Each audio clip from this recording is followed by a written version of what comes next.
Hello everyone. I wanted to share while I'm sitting here enjoying the sunshine a bit about why I chose to give up caffeine for a month and funny enough while drinking a cup of coffee. For me, I think it's important to notice what things we're consuming that is beneficial to us or not. And what I noticed that I was like what I could commit to and projects I was excited about was a lot more when I was drinking coffee, and which makes sense because you have more energy.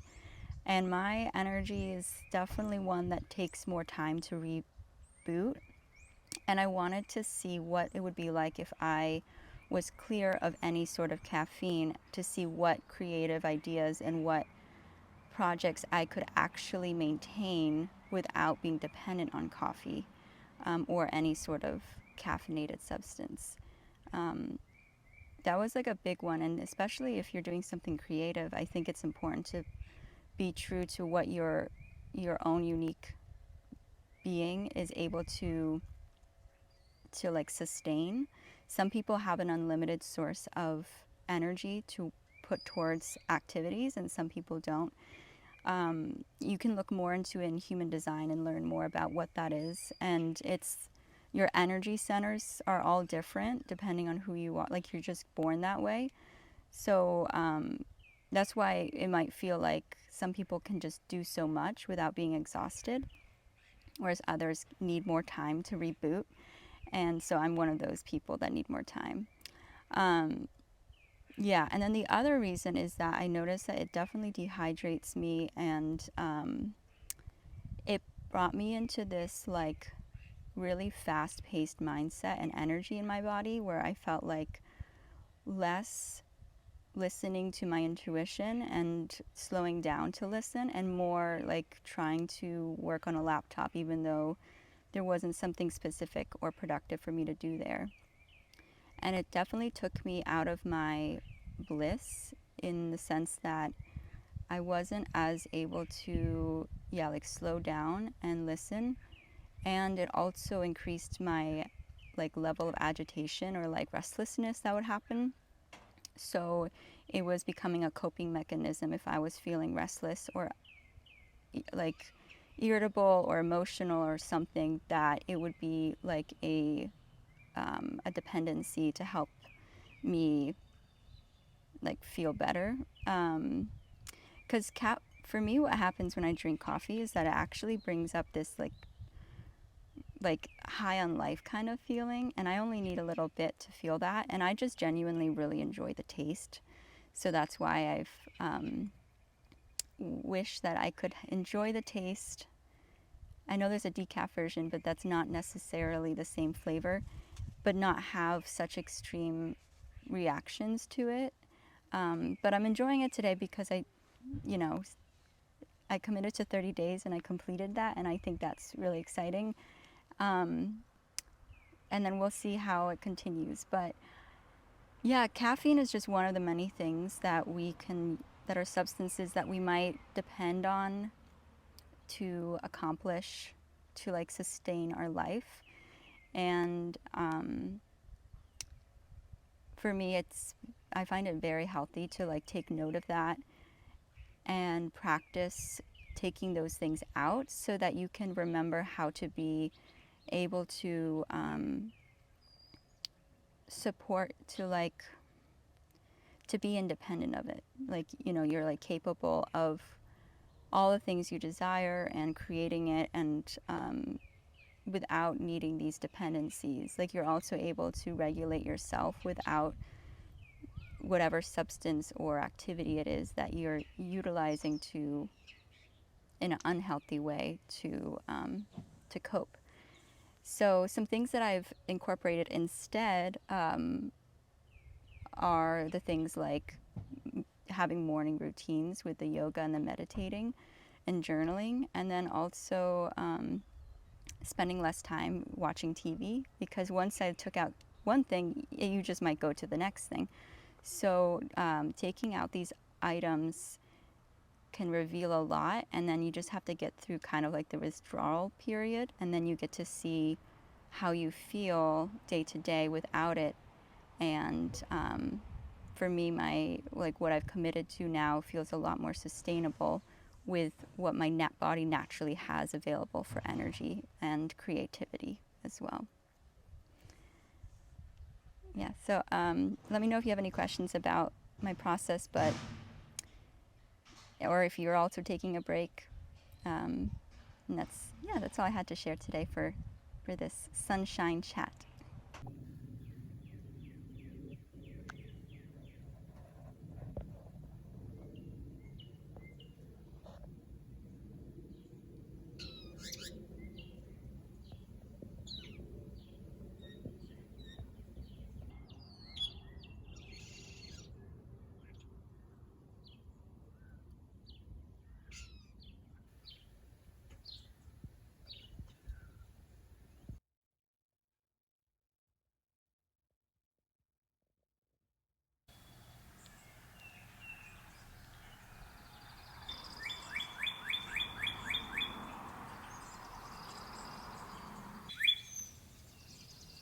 Serena.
Welcome to today's art share of the day. Today I'm going to be sharing about the creation that I play with in my room. Recently I went through a process using feng shui and a book that I got to add new pieces to my space and align my room to the feng shui tips and model, and I can show you the book later. But so each corner has a lot of intentional additions and specific colors and specific materials that I've placed there. And my room has always been a place for me to express myself creatively. Ever since I was little and had my own space, I loved adding little things, like even cut out snowflakes and hanging them from the ceiling, because it was fun to look at, and the way that it danced and spun in my room, it was really beautiful to look at.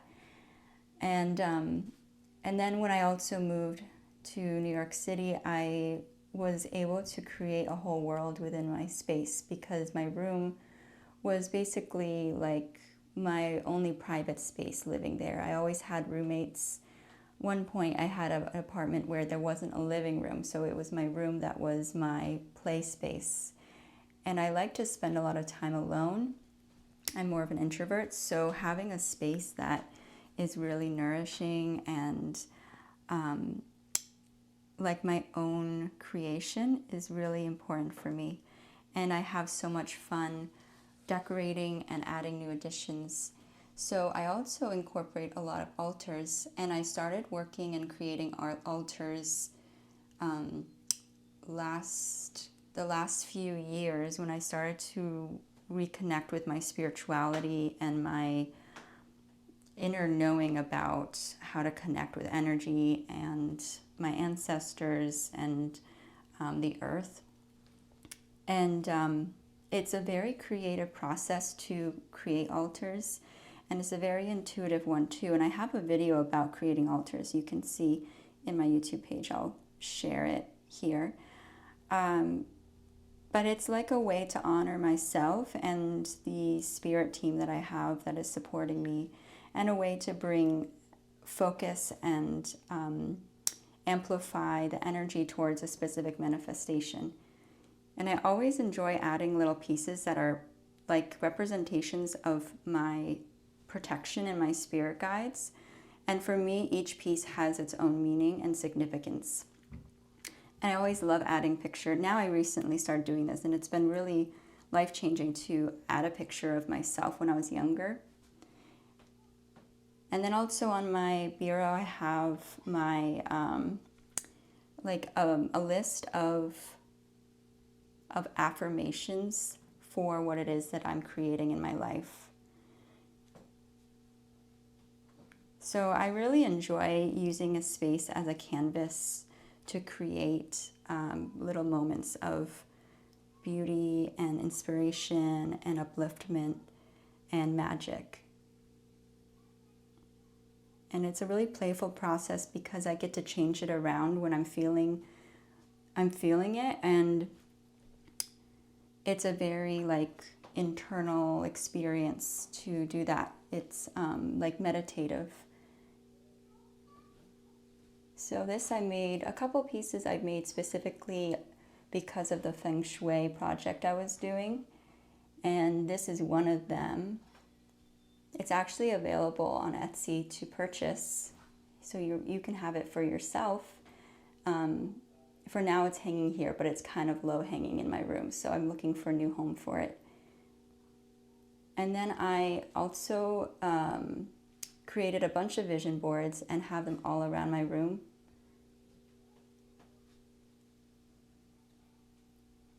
And something else I really enjoy doing is putting together pieces of flowers that have dried, and so then it's like a forever piece.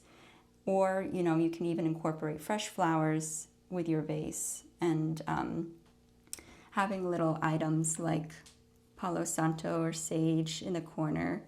It just brings this like groundedness to the little pieces that I'm putting together.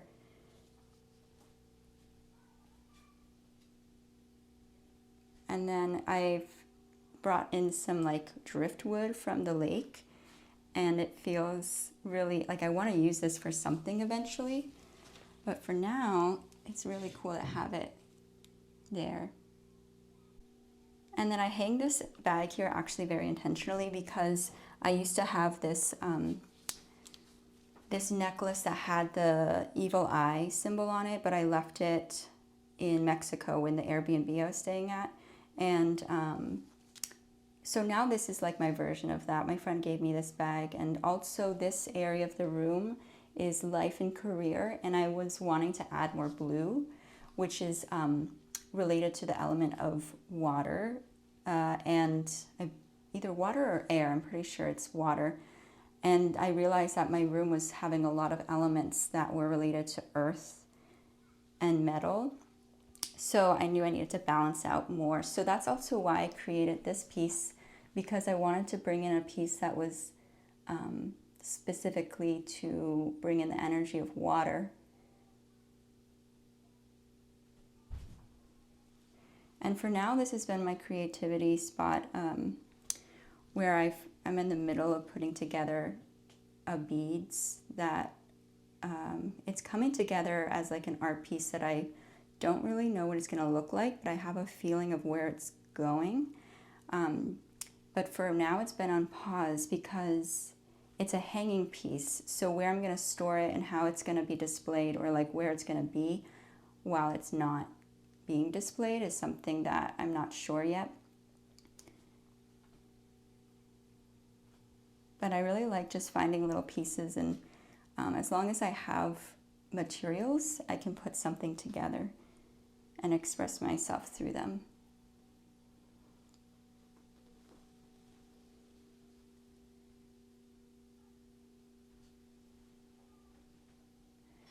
So my room has always been like a sanctuary for me, and where I've had a lot of personal like moments connecting with my spiritual practices and my higher self, And it's where I also process a lot and journal and work through subconscious reprogramming. My favorite addition of the room so far has been this piece there, the heart, and it casts these beautiful rainbows across my room. You'll see there. There's some.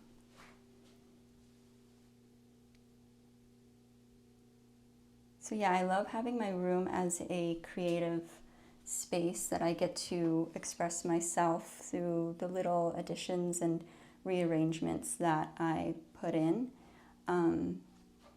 And all the little mini altars and places that I have.